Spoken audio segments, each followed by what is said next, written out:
So to wrap up the episode today, I wanted to share with you a video I saw on social media that really resonated with me. And if you remember the African proverb I started with, I said, it is easier to wake a person who is sleeping than a person who is pretending to sleep. And this video illustrates that a little bit. This week we ran a little experiment where we blindfolded someone and we put them in a room and we said, hey, you have to get from this side of the room to that side of the room. We put a bunch of obstacles in front of them. And then we brought 3 people in and we said, hey, you need to help this person get from this side of the room to that side of the room. This is what happened. Watch this. Take your left foot and bring it up, do like you're doing a high knee. That works, I can roll with it. You got it.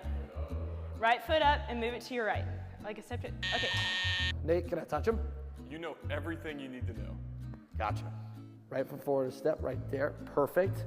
And then bring the left foot gracefully leftward around. There you go. Okay. Next one. And okay, right up. And then go straight down. You ready? Yes. Can I touch him? You know everything you need to know.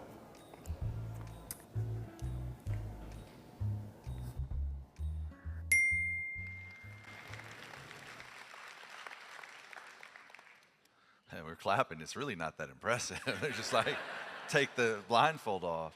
All right, so for those of you who did not see that video, basically all 3 people who had to navigate the obstacle course were blindfolded. And the first 2 people decided to help them through the obstacles, but they never considered taking off the blindfold. And so they placed a limitation on themselves that was not placed on them by the people who designed the obstacle course. And the lesson I learned from this is that, just as I said, it relates to the African proverb of people who are pretending to sleep. Sometimes there are limitations that we adopt that are not actual limitations. Once again, thinking about the orchestrated reality, right? We see something and we assume that that's how it's supposed to be, and we don't challenge it. And this person, the girl in the end, was the only one who thought about taking off the blindfold.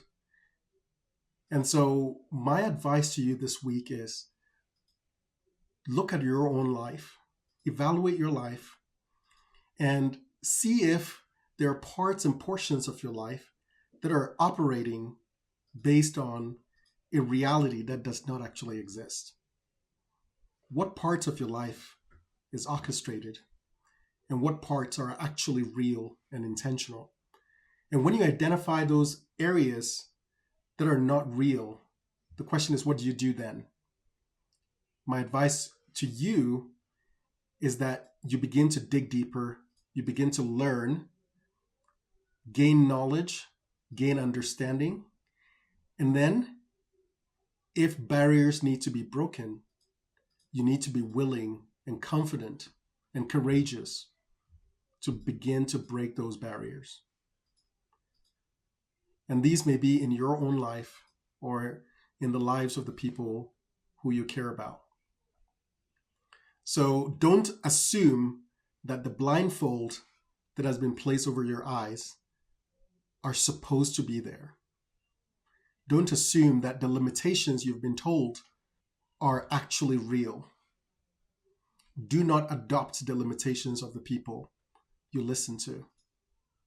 Go out, make a difference, change your life,